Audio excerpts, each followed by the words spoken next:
SC. Verma electric current in conductors का numerical 5. A current of 1 ampere exists in a copper wire of cross section 1 millimeter square. Assuming one free electron per atom, calculate the drift speed of free electron in the wire. The density of copper is 9000 kg per meter cube. तो एक copper की wire दी हुई है और इस copper के wire का area of cross section दिया है 1 मिलीमीटर स्क्वायर. इसमें से जो करंट फ्लो हो रहा है वो दिया हुआ है 1 एम्पियर और इस कॉपर की डेंसिटी 9000 kg पर मीटर क्यूब. अब इसमें ये जो कॉपर की वायर है वो एटम की बनी हुई है, तो और उस एटम में इलेक्ट्रॉन रिवॉल्व होते हैं, तो एक फ्री इलेक्ट्रॉन होगा क्योंकि करंट तो होता है फ्री इलेक्ट्रॉन्स के कारण, तो एक फ्री इलेक्ट्रॉन होगा इन वन एटम. तो हर एक atom one free electron contribute करेगा. तो उस केस में हमें ड्रिफ्ट स्पीड फाइंड करना है. तो सबसे पहले हमें ड्रिफ्ट स्पीड क्या होता है ये देखना पड़ेगा. तो जैसे हम यहाँ पे अगर कोई बैटरी कनेक्ट करते हैं या घर में स्विच बल्ब ऑन करने के लिए स्विच ऑन करते हैं, तो फ्रैक्शन ऑफ सेकेंड में लाइट स्विच ऑन होती है. मतलब लाइट का स्पीड जो होता है वो 3 × 10⁸ मीटर पर सेकेंड होता है, जो कि एक इलेक्ट्रोमैग्नेटिक वेव इस कंडक्टर से पास होती है. लेकिन हम जो बोल रहे हैं कि चार्ज फ्लो हो रहा है, वो चार्ज जब फ्लो होता है तो उस चार्ज फ्लो होने के लिए यहाँ पे बहुत सारे हर्डल्स रहेंगे. ये मटेरियल एटम मॉलिक्यूल्स का बना हुआ है, तो यहाँ पे हर एक एटम में यहाँ पे कोलाइड होगा. इस ऑल ऑफ कंटेनर को कोलाइड रहेगा या आपस में भी वो टकराता रहेगा.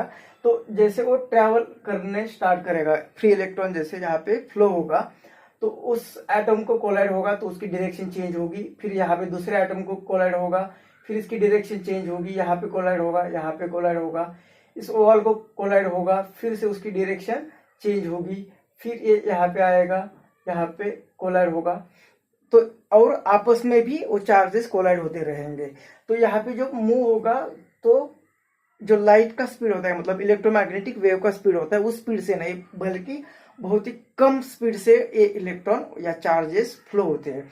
और ये जो स्पीड रहेगा वो स्पीड हर कोलिजन में चेंज होता रहेगा. मतलब ये चार्ज जो एक जगह से दूसरी जगह पे आ रहा है वो अलग अलग वेलोसिटी से आ रहा है. तो यहां से यहां आने के लिए जो स्पीड लगता है उसको हम एवरेज स्पीड से डिस्क्राइब करेंगे. तो जिस एवरेज स्पीड से वो चार्जेस मूव हो रहा है उस एवरेज स्पीड को बोलते हैं ड्रिफ्ट स्पीड. तो ये ड्रिफ्ट स्पीड कितनी होगी ये हमें फाइंड करना है. तो मानते हैं कि सपोज यहाँ पे चार्जेस ये क्रॉस सेक्शन एरिया को क्रॉस करते हुए यहाँ पे आ गए और इसे क्रॉस कर रहे हैं. तो यहाँ से यहाँ पे जो चार्जेस फ्लो हो गए रैंडम डायरेक्शन से, तो मान लो कि इसका जो क्रॉस सेक्शन एरिया है t = 0 सेकेंड पे चार्जेस यहाँ पे थे और यहाँ से वो आगे के क्रॉस सेक्शन एरिया मतलब आफ्टर टाइम t इस क्रॉस कर रहे हैं. तो दो क्रॉस सेक्शन जो हमने चूज किया उसके बीच की लेंथ ली है हमने l. तो इसमें हम अब यहाँ पे जो चार्ज पार्टिकल हो गए, बहुत सारे चार्ज पार्टिकल हो गए, तो हम charge number of charges per unit volume consider करते हैं. तो लेट से कि n जो होगा वो ये होगी चार्ज डेंसिटी. चार्ज डेंसिटी मतलब कि number of electrons per unit volume. तो n = number of electrons per unit volume. तो नंबर ऑफ इलेक्ट्रॉन्स कितने रहेंगे n × v. v मतलब ए वॉल्यूम रहेगा. वॉल्यूम कौन सा, तो इस सिलेंडर का, इस पार्ट का वॉल्यूम. अभी वॉल्यूम कितना होगा, इस सिलेंडर है एरिया इंटू ए लेंथ. तो ये n एरिया इंटू ए लेंथ. अभी लेंथ कितनी होगी, तो पार्टिकल जो एवरेज स्पीड से ट्रेवल हो रहे हैं, मतलब ड्रिफ्ट वेलोसिटी से ट्रेवल हो रहे हैं, तो ड्रिफ्ट वेलोसिटी इंटू t. तो ये आएगा number of electrons = n a और l को लिखेंगे velocity, drift velocity into time. तो इतने पार्टिकल्स ट्रेवल हो गए. यहां से इस वॉल्यूम में, इतने वॉल्यूम में इतने नंबर ऑफ पार्टिकल्स रहेंगे, इलेक्ट्रॉन्स रहेंगे. अब उसमें मतलब टोटल कितना चार्ज रहेगा इस वॉल्यूम में, तो चार्ज = हमने पढ़ा है कि Ne होता है. Ne इलेक्ट्रोस्टैटिक्स में पढ़ा हुआ है. तो Q = n. n मतलब ए नंबर, n ए ई ए ड्रिफ्ट वेलोसिटी और ये टाइम. तो ये चार्ज होगा. अब करंट कितना होगा, तो करंट होता है Q/T. I is equal to Q के जगह पे ए वैल्यू लिखेंगे n e A v d into t divided by t. ये टी कैंसिल होगा और करंट का इक्वेशन मिल रहा है हमें n e A v d. तो यहाँ पे ये इक्वेशन मिल रहा है, तो हमें यहाँ से drift velocity is equal to मिलेगा आई, ये डिवाइड होगा इस साइड में, तो आई अपॉन एन ई ए, तो ये होगी ड्रिफ्ट वेलोसिटी। इसमें वैल्यू पुट करके हमें ड्रिफ्ट वेलोसिटी मिली। तो हमें जो ड्रिफ्ट स्पीड फाइंड करना है, इसके लिए हमें ए इक्वेशन मिला आई अपॉन एन ई ए। आई मतलब करंट जो कि दिया हुआ है, ई चार्ज की वैल्यू पता है हमें, और एरिया ऑफ क्रॉस सेक्शन भी दिया हुआ है 1 मिलीमीटर स्क्वायर। तो हमें एन फाइंड करना पड़ेगा, और एन क्या है, स्मॉल एन क्या है, number of charges, number of particles per unit volume. मतलब एन जो है इसे हमने अभी लिखा था एन अपॉन वी। तो एन कितना है, नंबर ऑफ इलेक्ट्रॉन्स, और नंबर ऑफ इलेक्ट्रॉन्स कितने हैं, तो क्वेश्चन में दिया हुआ है हमें कि 1 फ्री इलेक्ट्रॉन इन 1 एटम, मतलब जितने एटम्स रहेंगे उतने इलेक्ट्रॉन्स रहेंगे। मतलब एन फाइंड करना, तो हमें क्या फाइंड करना पड़ेगा, number of atoms, number of atoms. और नंबर ऑफ एटम्स कैसे फाइंड करते हैं, हमने इलेक्ट्रोस्टैटिक्स में भी इसे डिस्कस किया हुआ है कि नंबर ऑफ एटम्स क्या होता है, mole into Avogadro's number, Avogadro's number. तो a n is equal to मिलेगा हमें मोल, और मोल कितना होता है, मोल का इक्वेशन क्या लिख सकते हैं हम, mass of this element upon molecular weight या molecular mass into Avogadro's number. तो मास कितना दिया हुआ है, तो मास नहीं दिया है, लेकिन यहाँ पे हमें एन फाइंड करना है, स्मॉल एन।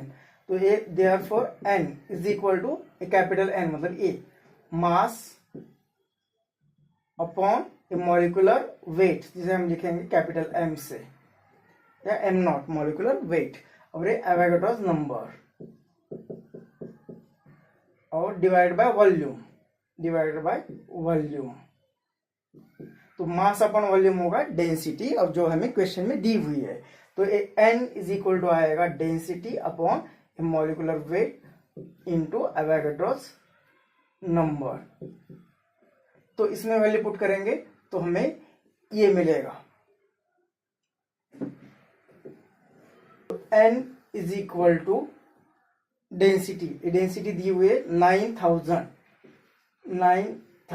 kg पर metre cube, divided by molecular weight, और एक कॉपर दिया है, तो कॉपर का मॉलिक्यूलर वेट होता है 63.5, मॉलिक्यूलर वेट ऑफ कॉपर ये होता है 63.5 ग्राम। इसे ये केजी में है, तो इसे केजी में करेंगे तो 10⁻³